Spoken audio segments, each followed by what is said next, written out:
would you like to improve your health and keep your family safe?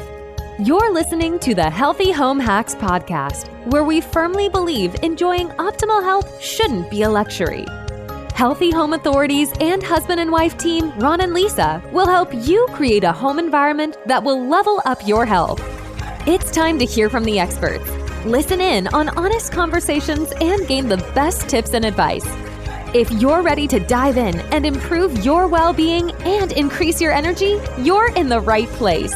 All right, here are your hosts, biobiologists, authors, media darlings, vicarious vegans, and avocado aficionados, Ron and Lisa Barris. This episode of Healthy Home Hacks is brought to you by Veris Residential, a forward-thinking and socially responsible real estate investment trust that provides holistically inspired, Class A multifamily properties that meet the sustainability-conscious lifestyle needs of today's residents. It's the company's mission to serve properties, people, and the planet. Veris Residential has done the work to integrate eco-friendly amenities into its properties so that you can reduce your carbon footprint simply by walking through the doors. The company's newest development, House 25 in Jersey City, features source hydro panels, an advanced renewable technology that uses solar power to extract net zero water from the air. 24 electric vehicle Blink IQ 200 charging stations, 375 bike parking spaces, Wi-Fi enabled thermostats, Energy Star appliances, and 37,000 square feet of gardens and outdoor amenities, including a green roof. Visit house25.com or verisresidential.com to learn more.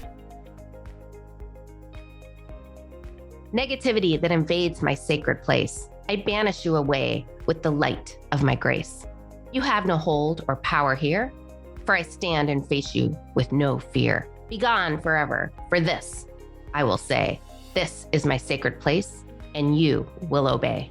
That is a smudging prayer. If you've never heard of the ancient ritual of smudging or space clearing, hold on to your sage bundles and stay with us. You're gonna love today's show.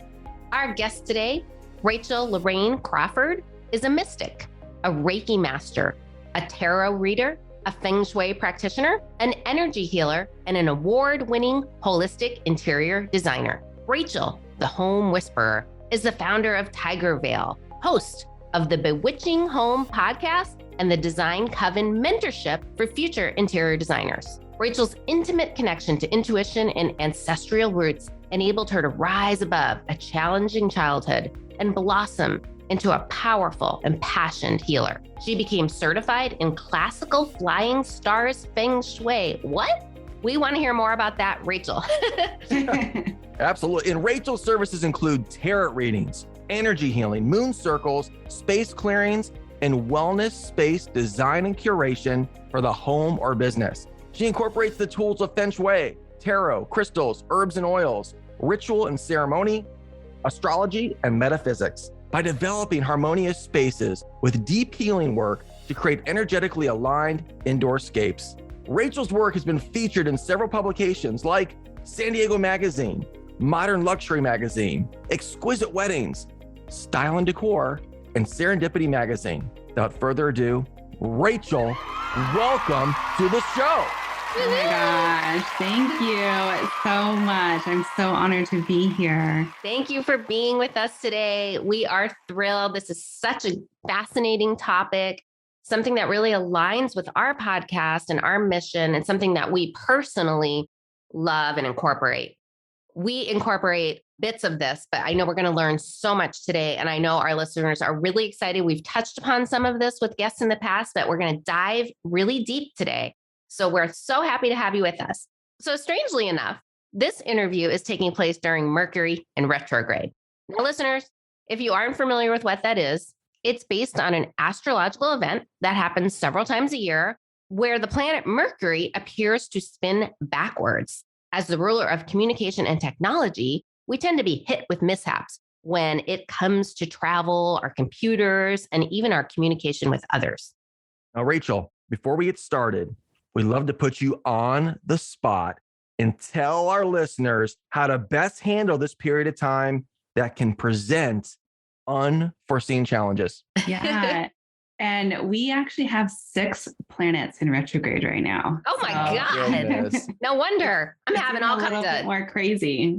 That explains my social media mishaps. Yeah. But you know what? I welcome a retrograde because this is really the time to slow down. It's a time to review. It's a time to assess. So it gives us a pause. So we get to kind of come back, realign with, and really create sacred space within ourselves to see, okay, how do I want to proceed forward? What's not working right now? And how can I shift in order to do that? So I'm kind of in the space of welcoming all of that, even though it can be a little unnerving or rocky. And there's all these things of fear that surrounds it. But the truth is there's more times than not, something is in retrograde, and it's very rare to have all the planets moving forward, which is really funny because I got my chart read by an astrologer, Tiani Talk. She's amazing. She's in Australia. And she's like, every planet that you have, there's no retrogrades. And you don't really see that. And usually if there's no retrogrades, that person can like just move fast into the realms and just get things going. So yes, I have no retrogrades in my chart. So I'm always like, okay, let's bring it forward to me because I'm just fast. And at times I need to slow down and ground a little bit. Wow. So that's based on your birth date and all of that, right? So you literally don't have any. Wow, I'd like to find that out. I definitely have some in mind. I don't even need I don't even need a reading. I know I do. Yeah. And if you do have those retrogrades, it's just kind of like a little highlight. It's like a little piece to like, okay, let's take a look at that and see how does that play in your life. Yeah. And actually, when this first happened, when Ron and I first discovered, I don't want to take up too much time on this, but when Ron and I first discovered Mercury in retrograde, it was like a battle, right? Like, oh my God, it must be Mercury in retrograde. It's so annoying. Like my computer is having problems, or I just got in a fight with someone over a complete misunderstanding. Oh no. Right. I mean, those things are some travel delay or these things that really, really do happen during this period. And I had read a lot of articles. We had a Feng Shui guest blogger who said it's the re time, the RE. So everything that begins with re. So rest, like you said, review, revisit, rewrite if you're working on a writing project. And that really helped me rest. Right now, I'm a little under the weather. It's like rest. Like I need to take care of my body right now and kind of embrace it and realize I heard one time that it's kind of like a trickster, but in a funny way, like playing prank, but also to make you like, ha ha ha, you thought your computer was so important, right? Now I'm going to give you a challenge and see if you can live without it for a day, you know? Exactly. And Mercury rules Gemini. And if you think of Geminis, they're kind of fun and they're social and they're all over the place and they can switch on you really fast. So it's kind of got definitely that energy. Okay. Yeah. So now I've made peace with it. And I have noticed like, yeah, there'll still be little things, but it's not like before it felt like friction and like a battle. I was mad at it before. Now I'm like, okay, well, I needed that lesson. You know, I'm spending too much time on my phone or whatever. That's a great point. It's funny, Rich, I loved how you painted the brush of positivity with your birth chart reading, right? With the astrology, no planets in retrograde. But I realized I did this a while ago too. And I realized that I was born when Mercury in retrograde was in session. So the paint stroke that I created for myself, and I actually heard this too, when I and people like me, 20% that are born during Mercury in retrograde, that it doesn't affect us as much, or it affects us more in a positive way. So that's how I handled it. Yeah. So, and I was feeling really good about myself until you told me you had none. I rethink what, okay. I digress, but I really thought that was he got knocked off his great pedestal commentary. bit. Yeah. That's good. That's okay. It's fantastic because it's like you were born in that. So you get how to handle this energy. Like you're in that space. So it's totally a positive. That's so cool. We're going to get into so much of this today, you guys. So hang with us. In fact, let's get started because we're really talking about how the home and our space relates to all of this energy. So Rachel, tell us and our listeners how you got into holistic home design to begin with. Yeah. So I've always been intrigued with spirituality and connection with energy and ancestors and all that sort of thing. And I went to school for interior design. So I graduated in 2005 with my associates in interior design, and I was doing that full time. And when I became pregnant with my first son in 2010, I think something awoke within me, just on a spiritual level, like really tapping into wanting to have a natural birth and calling in my ancestors and being fully empowered and connected to the baby on a whole nother level. And so that kind of sparked these little things. And then in 2014, there was a point in my career where the current job that we were working on kind of dried up, and I had the opportunity to finally go out on my own if I wanted, or work for somebody else. And I decided to jump. And when I did that, the notion of being able to study or create my business the way I want sparked a little bit. And my first year in design school, my first class ever, the teacher mentioned Feng Shui. And it was always something that kind of just stuck with me. And as soon as I came to the point of knowing that I can do anything and however I wanted, I was like, oh, I can go back and I can actually learn Feng Shui. I can get certified. I don't need to ask anyone's permission to take off of work and just fully be involved. And so that's what I did. And then from there, I learned about Reiki and I was like, I got to do that. And I became a Reiki Master. And then there was this pull between like the spiritual world that I was in and learning tarot and all this other stuff. And then what I went to school for with design. And I felt like I was almost turning my back on design because I was so enthralled and intrigued with the spiritual stuff. And I came to a point where I was able to integrate both of them. And that's where it really happened. So that's kind of the mix of both of those worlds. Now, Rachel, you must have had an inclination that you had a talent for this or deeper feeling in your soul or essence or whatever it is to be innately good at what you do, right? I don't want to put words in your mouth. Or do typically people is this just a learned trait that anyone can do? Are some people going to be just better than others because they're... I feel like it's more about like opening up your intuition, opening up what you already have inside and allowing that doorway to open. And we can always close that door if we're not open to those possibilities. So I feel like anyone can really tap into their intuition and hone in on these different skills. I learned so much in the Feng Shui classes that it was like, oh, there's names for these things. There's names for energetic clearings. I had no idea that there were terms for the things that I was already doing. And so that was just a really neat way of opening up that space. I love that. It's so true. The intuition that you mentioned, we love to listen to a lot of spiritual / inspirational, motivational, metaphysical teachers. Florence Scovel Shin. Have you heard of her? No, I'm going to have to look it up. Oh, you got to get it. The Okay. Game of Life and How to Play it. She has 3 books. And she was back in the 1920s and teaching classes and doing readings on metaphysical at a time when people still think this is all woo-woo. And until you sort of tap in, like you said, or maybe have an experience. I mean, sometimes people have like a near-death experience, or whatever that may be. I grew up with a very spiritual mother who at one time was a nun and then became very, very spiritual. And so I said this on another show. I was going to crystal fairs and psychics at a very young age with her. So I was just very open-minded. So nothing really surprises me. And I learned to really hone in on the intuition. And I think if listeners take nothing out of the show today, I hope you really listen to, there's a little voice and it's always nice. It's not mean. It's not going to make you feel, it doesn't look good, or, oh, she has that, or you really want to do that? It doesn't talk like that. If you hear that voice, that's not your intuition. That's not your higher self. That's your ego. And deciphering the two, because your intuition is very gentle and it always wants the best for you. And we went out to dinner. Some friends were in town. They're like, let's meet. I wasn't feeling good. I knew I shouldn't go, but I'm a type of person that once I give you my word, I'm going to go all the way, right? I was like, oh man, Ron, I really need to cancel. But they're coming into town and it's not that far. Oh, my intuition was like, don't go. Just okay. You got to cancel. I didn't. I went and guess what? There was a huge mix up. They ended up at a totally different restaurant. We ended up not seeing them. I burned out my adrenals and I got sicker. Just a little tiny example of that. My intuition told me not to go and I ignored it. So the consequence of ignoring that. Absolutely. Oh, for sure. So Rachel, speaking of lessons, at least they had a lesson for her intuition. I got lots of them. That's just one. And this is, you don't have to up her intuition lesson, but what have been your biggest lessons thus far in your career? I think at the very beginning, when I went off on my own, I ignored red flags. So the lesson of, again, not listening to intuition and knowing deep down inside that this wasn't the right client to be working with was huge. And I do a lot of talks I'll do talks at like San Diego State and go in.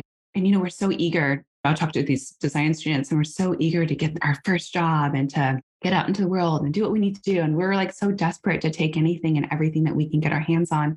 But I always share this with them. It's like, if you feel something that's not quite right, you don't have to take that position. You don't have to take that job. You're interviewing them just as much as they're interviewing you. And you're in a partnership and you're going to work extremely close with them. And you're going to know you're in their dirty laundry. You're in all of it. So it's like, you need to make sure that it's going to support you. And also energetically too, right? Even getting these clients that suck the life out of you. Oh my God. Oh yeah. Such a good lesson. Entrepreneurs, anybody. Yeah. And that is true. We had a woman. I hope she's not listening. I'm not going to say her name. I'm not going to say her name. She means well, but I knew. Ron goes, don't work with her. She's going to suck you dry, not financially, energetically. She would call me, text me, call me, text me. I didn't even made a penny from her yet. Because I was she's like, I don't know how to pay you online. I'm old school. And I'm like, this went on and on and on. Finally, I was like, I can't. It takes a tapping into your bravery to do that, to say no. Saying no is a superpower, I always say. I had to just say, I'm sorry, I can't work with you. I didn't even give her a reason. I just said I can't. And you don't need to. Yeah. That's the other thing is you don't have to explain yourself. Yeah. Oh, You had already worked there for a couple hours. How many people do that though? They're like, I can't go to your event or your party or whatever. And then that goes on and on with the crazy excuses, or they could be real or lies. It doesn't matter. Yeah. No is a sentence. No is a complete sentence, right? Just no. Thank you. Thank you. It sounds lovely, but I'm not able to. It's very powerful when you can get it tapped into that. Absolutely.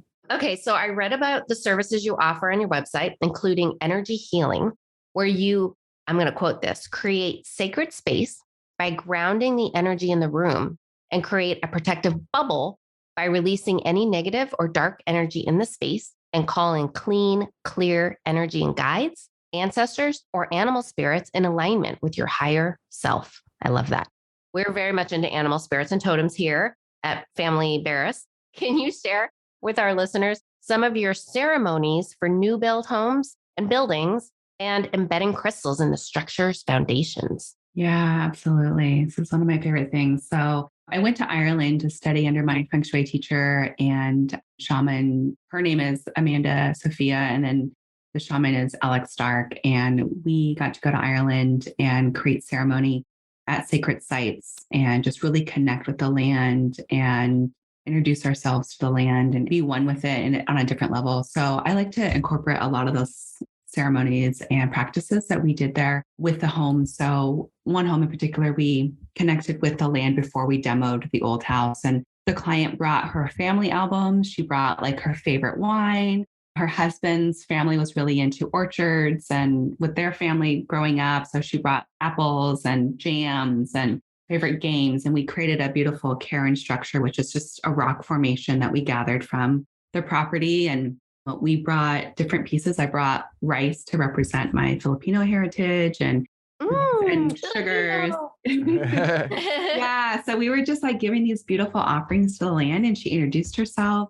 Like I said, she brought her albums and she was just sharing with the property who they are. What are their intentions for living in this space? What are they going to do for the land? And it was just a really beautiful way to connect with the property before they did anything with it. Because you're digging into the land, you're digging into the dirt, and it's just so invasive. And also with the animals that are living there, like they don't know what's going on. Like, so it was just a nice way drives me nuts. Yeah, I see it here. We live in Orange County, California. Well, not too far from you. You're in San Diego. And developments. And then you see, I mean, Ron and I had a cougar in our neighborhood one time. And I'm like, the cougar got booted out of his land. And the bunnies and the hawks don't have the mice. It affects, it's trickles, right? It affects all of the animals. And so we are big animal lovers. We're vegan and we do a lot to try to help animals because it's really sad. You can see the disrespect for that. Just the build it, tear it down, build it. And there's no, where are those animals supposed to go? They're such a part of our joy. So yeah, I agree with you. Like taking that thought and care, that's so beautiful. It really is. And I thought that was interesting too, that you're doing this ritual and you're creating this sacred space. And I like how you have these people come in and they brought their favorite wine and everything. They're embarking on creating a long-term positive journey for themselves and their family. That's a great way to look at it. So neat. I've never heard of that. Now, what did they do with all this stuff? It was just there to kind of represent the new. Yeah. So we were just there, like giving an offering to, like I said, to the property. And then afterward, we closed our circle by just giving gratitudes and we pulled cards and that kind of thing. And then later on, just before we poured the foundation, I created a crystal grid, which corresponded to her intentions for what she has with the home and the Feng Shui Bagua map. So the Bagua map focuses on 9 different areas of our lives. And so I infused her intentions with that map and created a grid. And then I corresponded crystals that connect with the intentions and the different parts of the home. And I created physical crystals laid out with sacred geometry into the foundation. And we wrote out her intentions and she put it underneath the major generator crystal. So then they poured the cement on top of all of it. So it's just nicely encased into that foundation. Wow. So you had me at 9. You said 9 areas. 9 areas. Can you mention a few of them, if not all? Yeah. So you've got the space of career, fame and reputation. You have love and marriage or your relationships. You have creativity. You have children. So kind of in that space, wisdom, and you've got money and prosperity. And then you also have health, and then helpful travel and people connections with all of that as well. So Wow. If you're working with a client, do you have to have the floor plan to have the like bagua placed over that? Or can you do that just if you see a house or? yeah, so you really want to work with the floor plan, and you can even go like on Google Earth and look down on the house, as you can see the shape of it. Yeah. So then you can put that map. If the map is square, and houses come in different shapes and sizes. So sometimes houses need 2 maps on there if it's like an L shape. So yeah, you're just putting the map right on top of that house based on the directions. Yeah. Have you ever encountered a client or a situation where it wasn't going to be good to dig into the land? I had a client where her condo, so with flying stars, it's a little bit more complicated because we get the exact degree of where the house sits and faces, plus the year the house was actually born. So it's almost like an astrological chart of the house. So it gets really intense. And then the energies change every year as the years progress. And it's a mathematical calculation. And based on the numbers that are there, there's a different energy, and you balance things out with different remedies. And her condo in particular, it was just like almost like no winning, the shape of the place, the energy of the place. She was so sick, like she was constantly sick. And there was bad ties, relationships with like her family. And it was just like, usually there's a lot of remedies or there's things you can do to change it. And we did clearings and all kinds of stuff. But my recommendation at the end of all of it was like, you just need to move. It's just not conducive. No crystal is big enough. I can't find a big enough crystal. Yeah. Well, when it starts to like affect your health, it's like, that's on a different level, Oh, sure. Well, I was with my good girlfriend yesterday, and she treated me to a spa day. And the lady, by the way, the masseuse was like, I'm going to do a little Reiki healing. Oh my God. I was like, this is so beautiful. I don't really know a lot about Reiki, but I'm like, go for it. But she was talking about how she's really picky when she goes to hotels with her boyfriend and they travel a lot. And like, she goes, I'll wait to change a room.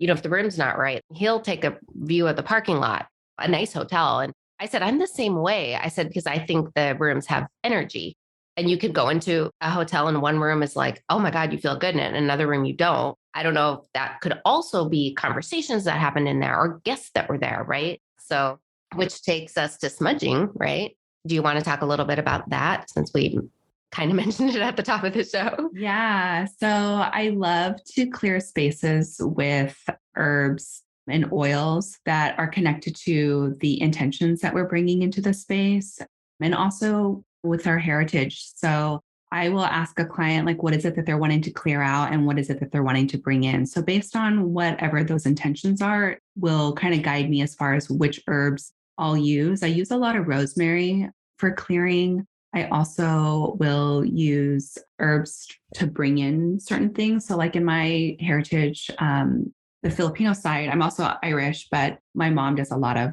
cooking and we always use bay leaves, and bay leaves have just like this magical proponent to it. And so I'll burn bay leaves to set intention and wishes to come into the space. Or if you connect with the client and maybe there's some sort of an herb that's really sacred in their own ancestry, then, we can incorporate that. And I also will make my own incense. So I will grind up the herbs. I put in different oils and resins, and I make my own little incense concoction. And then I burn it on a charcoal disc just loosely. And I kind of bring that throughout the house. That's beautiful. Wow. Do you like those Palo Santo sticks?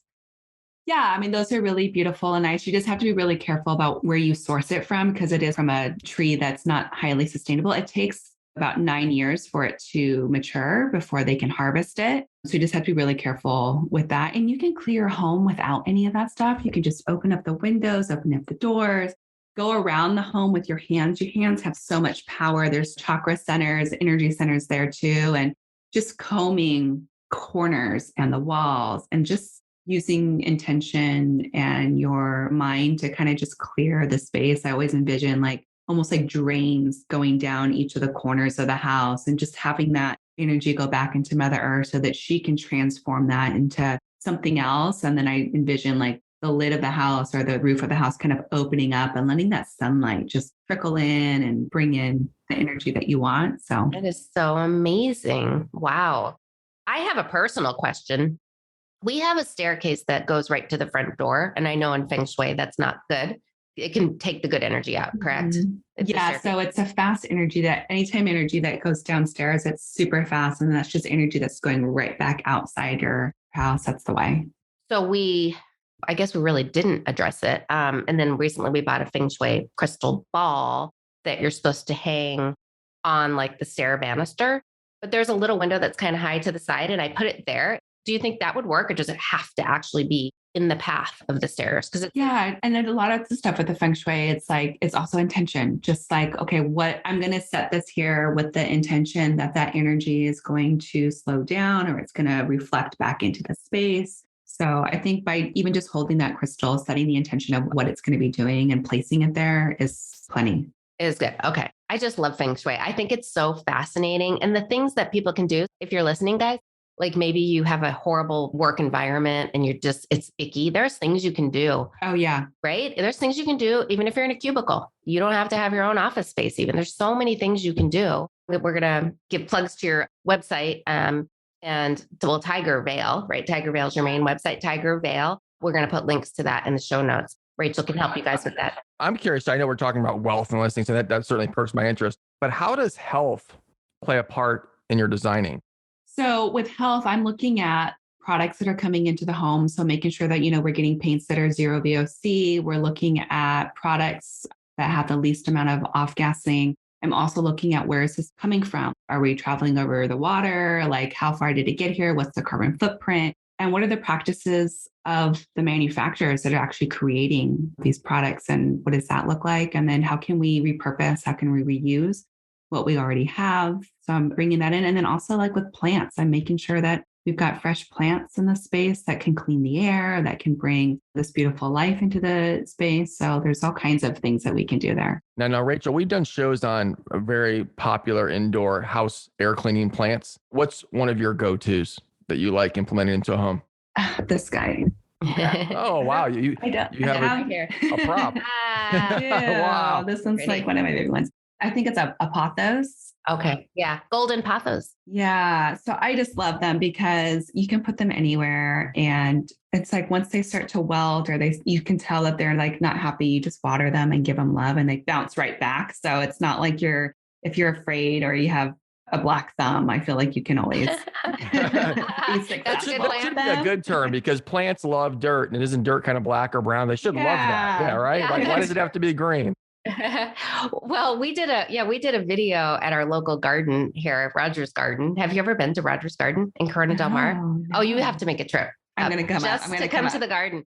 Actually, if you like Halloween, they have a really amazing Halloween display going on right now. So you tour the garden, there's bumblebees and butterflies and hummingbirds flying, and you're just strolling through this gorgeous garden. And then they have this Halloween incredible display of creativity. And then they have a gorgeous restaurant called Farmhouse where you're like sitting out in the garden with chandeliers like hanging above you. It's a very healing, amazing space. And so we did an episode there where we were telling everyone about the plants, and we had the guy plants, right? The bachelor plants, the plants that you really can't kill. So if you have a black thumb, as you say, I think the spider plant is one, right? The spider plant is like almost impossible to kill. Obviously a cactus or anything in that family. But I thought that was funny. Have you encountered people who are like, this is just crazy. I don't believe this. This is woo woo. Or are you finding people are becoming more and more like, oh my gosh, I'm getting this. This makes sense. Yeah. So I'll mention it. Like not all my design clients are into like all the energy stuff and they're like just straight up design clients. So I'll mention a little bit. And if they seemed intrigued by it or they want to know more, they'll light up and they'll like be like, what do you do? Like, I need to add that. I need to add that. And I've never had anybody say anything negative to me about it, but maybe because I don't give them the opportunity to either. Like, you know what I mean? Like, I'm not like pushing it on anyone or I'm not trying to sell anybody on it. I'll mention a little something. And if they don't bite, then it's like, okay, we go to the next thing. Yeah. You want to attract those people who value it, right? Yeah, because I'm finding people are just getting so much more savvy with all of this. And, it starts with food and like learning how toxic our food is and how we need to like get rid of all these GMOs and artificial colors and flavors. And yeah, starts with food. And then we've done a show, I forget the episode, Dr. Anna Blessing on energy healing. And she has a center in Tucson and all they do is frequency medicine. And she educates us so much. She's a friend too. Like, oh my God, you guys, everything is going to be energy healing in the future. Everything. We're already like there, just not in the mainstream. Like the mainstream isn't there, but the technology exists. And the success exists. And it's pretty amazing because it's non-invasive. It's everything you would want in like healing modalities. And so it's great to see people embracing that. I love that. So I had us focused on health earlier, and I'm just curious before we go here, is there like one or two go-tos? I've heard like if you have a fountain of water or a waterfall in front of your home, you can attract from a Feng Shui perspective, more abundance into your home and life. Yes. Give us a couple go-tos. Okay. Yeah. So water does represent money, prosperity, and abundance. Okay. So when we come to money and Feng Shui, we're looking at the leaks, like literal leaks. So if you've got any leaks in your sinks, your toilets, anywhere that's leaking, water hose, like you want to tighten all that up. You want to get that fixed ASAP because it's both energetic prosperity and abundance, like leaving you, as well as like physical money, because water is literally going down the drain. So you want to look at that. And speaking of water, if you've got a body of water on your property, whether it's a swimming pool, a spa, a pond, whatever it is, you want to make sure that that water is clean and clear. So you don't want anything growing in it that's not healthy and happy, because you got to think of money being also chi and energy, and you want that to flow. So you want money to flow. You don't want it to be stagnant and like kind of brown and getting mucky and algae ridden. Yeah, clean those pools. Yeah, some people have like water fountains and they're all dried up. Yeah, it's like, oh no, we need to like get that money flowing, right? So get that going. We have hummingbird feeders. Does that count? Yeah.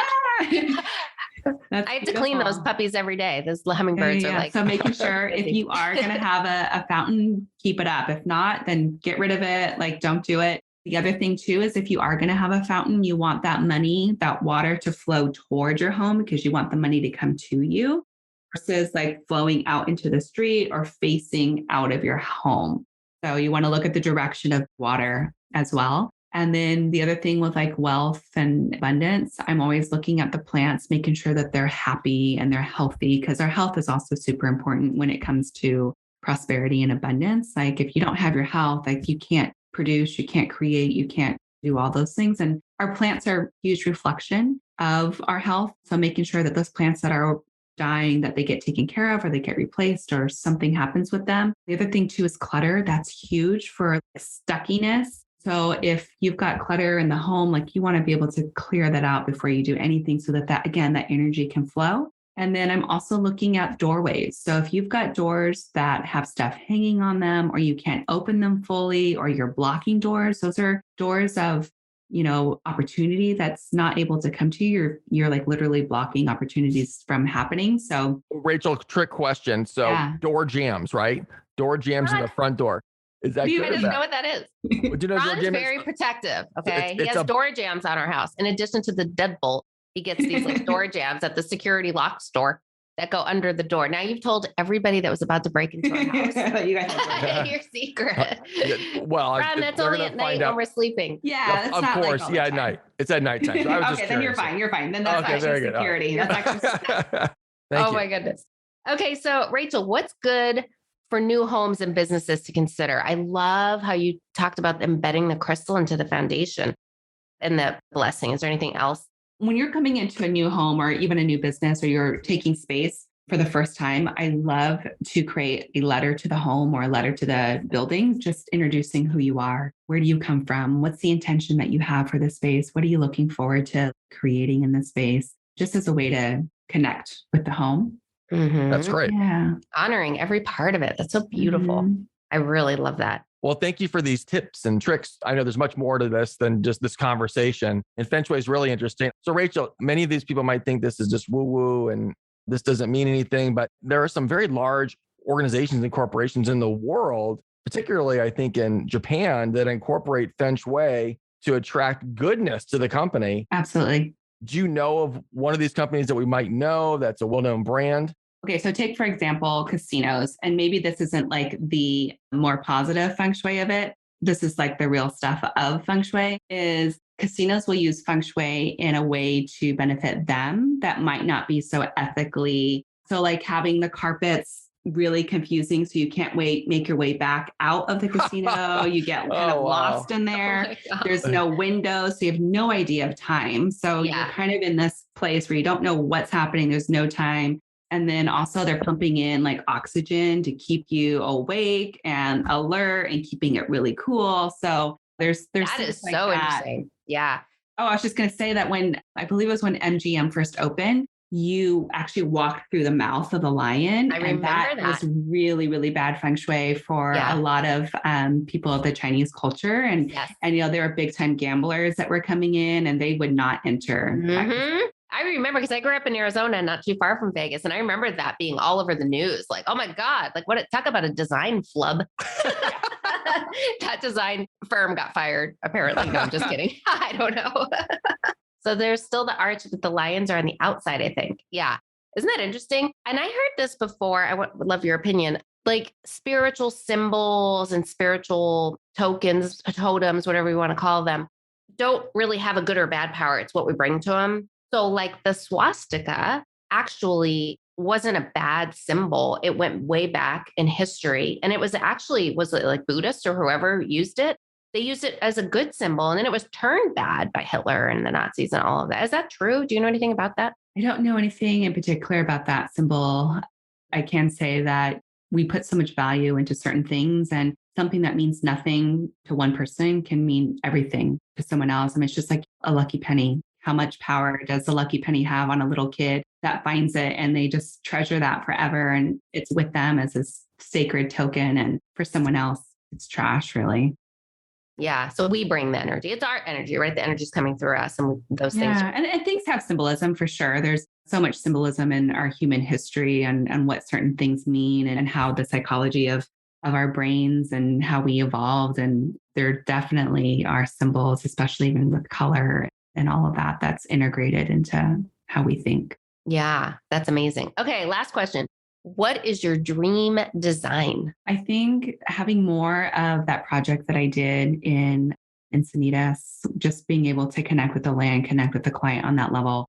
And then also just the collaboration that I was able to do with other artists, people here locally, to give a voice to all of them and to be showcased within that space. And the clients were just so beautiful. Like I had my dream job and I welcome more of those beautiful dream jobs. And that was an art gallery that you actually collaborated with there in San Diego, was that? Yeah. So once we got toward the end of the project, we needed to get art in. So art, a lot of times if the client doesn't already have an art collection, we'll curate art for them and with them in collaboration. So yeah, there's a gallery here in Solana Beach that just opened up. It's called Oolong Gallery, and Eric is the gallerist, and we collaborated on different pieces of art, and we brought art into the home and we brought artists in, and it was just a really neat way to incorporate the community here with the space itself. And same thing with like furniture. I have a dining room table that was built. It's 12 feet long, and it came from a tree that fell or had to be cut down because it was dying in Coronado at the Children's Park. And San Diego Urban Timber is a local company that salvaged these trees and they mill them. And we were able to make a beautiful dining table in her. Oh, that's so beautiful. Yeah, it's absolutely gorgeous. Has these beautiful live edges. And she got to go down to where they were making it, and she picked her slab and did a whole thing down there too with that company in particular. I'm so close with them, and I did a clearing for them in their new property, and I did a blessing with the trees. And so yeah, they're just really special. Oh my gosh, that is so great. I wonder how many trees like that are repurposed, or some of them are just disposed of. Yeah, usually a lot of times what they do is they just chop them up and they stick them in a landfill. It's just, it's heartbreaking. Yeah, that is heartbreaking. Wow. We're doing good, but we have a long ways to go, I think, right? In terms of like awakening to our connection to all of that. All right. And lastly, tell our listeners about your design business launch, Tiger Veil. Yeah. So Tiger Veil is my brand new interior design firm. I just recently got out of a partnership and went off on my own again. So my new business is called Tiger Veil, and we do residential, hospitality, interior design, and with the intention of this holistic point of view of really designing with mind, body, and spirit integrated throughout the design process. Beautiful. Okay. And I mentioned it before, but you can visit her at tigerveil.com. Rachel, thank you so much. This was enlightening. Yes. Brad and I were literally before we got on, we're like, oh, I'm looking so forward to this interview. Friends, you can learn more about Rachel and her services at tigerveil.com or find her on Instagram at Rachel Larraine. And that's Rachel Larraine with 2 R's. And I'll put that in the show notes. Excellent. Well, we'll have all the links in the show notes, as you mentioned, Lisa, at ronalisa.com/podcast. Stay tuned next week, friends, and get ready to up-level your health. See you then. Bye. Bye, Rachel. Thanks, Rachel. Bye.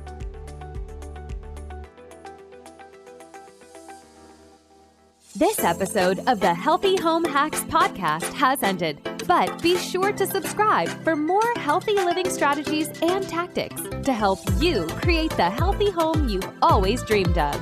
And don't forget to rate and review so we can continue to bring you the best content. See you on the next episode.